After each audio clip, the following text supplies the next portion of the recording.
उस छोटे से कस्बे में जहाँ रातें बहुत शांत होती थी, टिम्मी अपने बिस्तर पर लेटा हुआ सोने की कोशिश कर रहा था। लेकिन उसकी आंखों में नींद नहीं थी, बल्कि सवाल थे। टिम्मी ने धीरे से पूछा, रात, तुम इतनी चुप क्यों रहती हो? दिन तो बहुत बातें करता है। रात ने कोई आवाज़ नहीं की, लेकिन हवा हल्के से चली, पर्दे हिले, चांद थोड़ा और चमका। और फिर टिम्मी को लगा जैसे किसी ने बहुत नरमी से कहा, क्योंकि बच्चे जब सोते हैं तो उनकी नींद मेरी बातें सुनती है। टिम्मी मुस्कुराया, तो क्या तुम अभी मुझसे बात कर रही हो? रात ने धीरे से कहा, हाँ, लेकिन बहुत धीरे। टिम्मी ने करवट बदली, उसने चादर अपनी ठुड्डी तक खींच ली। रात, क्या तुम्हें अंधेरा पसंद है? रात मुस्कुराई, मुझे अंधेरा नहीं, मुझे शांति पसंद है। टिम्मी ने आंखें आधी बंद कर ली।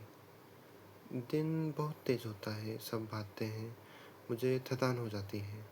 रात बोली, इसीलिए मैं आती हूँ, ताकि सब थोड़ा रुक सकें। टिम्मी ने पूछा, क्या तुम थक जाती हो? रात ने कहा, कभी कभी, लेकिन बच्चों की नींद मुझे फिर से नरम बना देती है। टिम्मी की पलकों पर नींद बैठने लगी, कमरा हल्का सा धुंधला हो गया। रात, क्या हम चल सकते हैं? टिम्मी ने पूछा।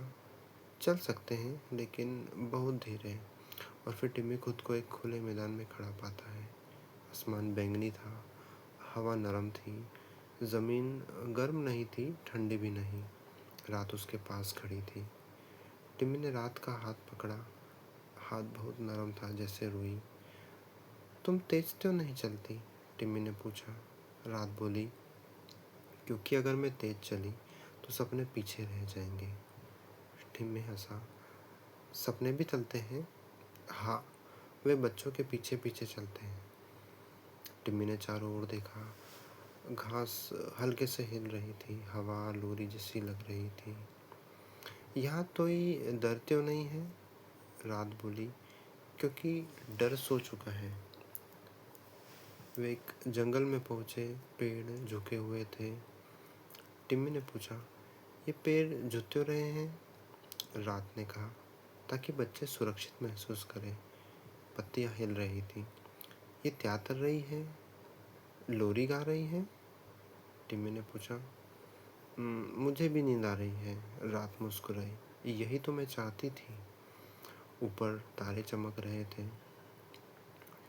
टिम्मी ने फिर पूछा, तारे तभी गिरते क्यों हैं? एक तारा बोला, ताकि बच्चे चाहे तो इच्छा मांग सकें।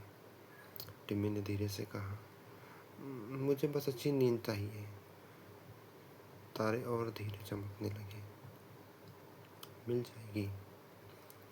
रात ने टिम्मी को गोद में लिया। अब वापस चलें? टिम्मी ने आंखें बंद कर ली। थोड़ी देर और। ठीक है, लेकिन नींद को आगे चलने दो। धीरे धीरे जंगल धुंधला हुआ, तारे दूर गए और टिम्मी फिर अपने बिस्तर पर था। टिम्मी ने बहुत धीमी आवाज़ में पूछा, रात, तुम कल फिर आओगी?